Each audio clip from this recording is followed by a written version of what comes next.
I blame the Olympics. I had spent the summer religiously watching those almost inhumanly toned athletes compete, and my favorite was gymnastics. I couldn't watch them on TV without also tensing my body with every near fall or wobble, curling my toes to hold onto the beam, and thrusting my chest and chin high for a perfect dismount. So when I saw my reflection perfectly in the big window, I knew that my moment had come. I had trained for this, the parallel bars. Mama told me multiple times not to swing between the counter and the table, but I couldn't resist the perfect height equivalent between the edge of the counter and the slightly sticky back of my chair.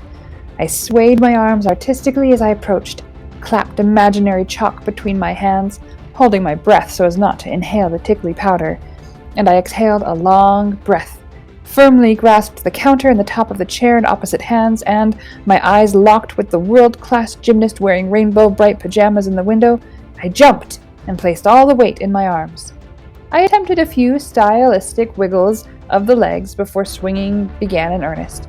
I heard the breathless commentary in my head, the scratch and huff of an announcer speaking too close to the microphone but too awestruck to care.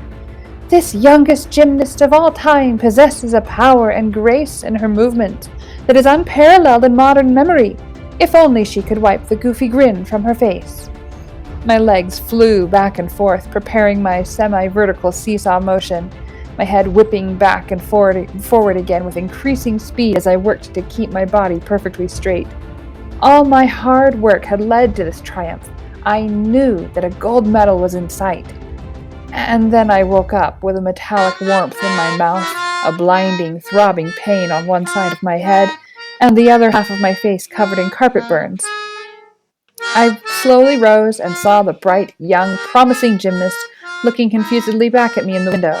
The entire right side of her head was covered in hot, sticky blood that poured from her ear. As no concerned coaches or med teams were rushing her way, smelling of Band-Aids and antiseptic, I did the only thing I could do. Mom! I don't think Mom ever actually believed the ridiculous explanation I gave for how I fell against the counter and split my ear in half. I was standing on the rug of the chair, and it was slippery because I had washed it. But recognizing that my lie about what had happened was less important than getting help, she graciously only said, "Okay," and rushed me to the children's hospital. The only things I remember about the plastic surgeon were his hands and his glasses. His hands were very cold, but as he tugged the string back and forth through the sliced sections of my ear, making it whole again, I found a new focus. I watched the entire procedure in the reflection of the surgeon's glasses. I knew what I was going to be when I grew up. Not a gymnast, but an ear stitcher. It would be some time before I learned that his job title was actually plastic surgeon, and that he didn't just sew little girls' ears back together. Sigh. Leaving the hospital that night, the shadow of my body that the high yellow street lamp cast on the pavement looked like a stormtrooper with a little ponytail poking out the top. "Look, Rachel, you're a lollipop," my dad cheerfully remarked. They'd had to wrap my entire head in white gauze to keep enough pressure and padding on my healing ear. I was 8 years old, and it was my first major injury. Later that year, I had another. I bruised my spinal cord in a fall on the playground. I had to be hospitalized for 3 days because any additional swelling would likely result in being paralyzed from the neck down. "Well, Rach," my mom said, "you sure know how to keep it interesting. I mean, a broken arm? Boring."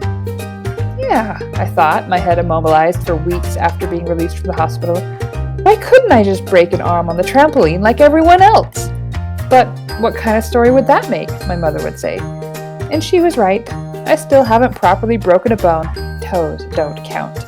But how many people can say they got so bored laying in a hospital that they tried to learn Spanish from watching telenovelas and only came out with the inappropriate words? I suppose if I can't be a world-famous gymnast, I can settle for asserting my unique gift for weird injuries.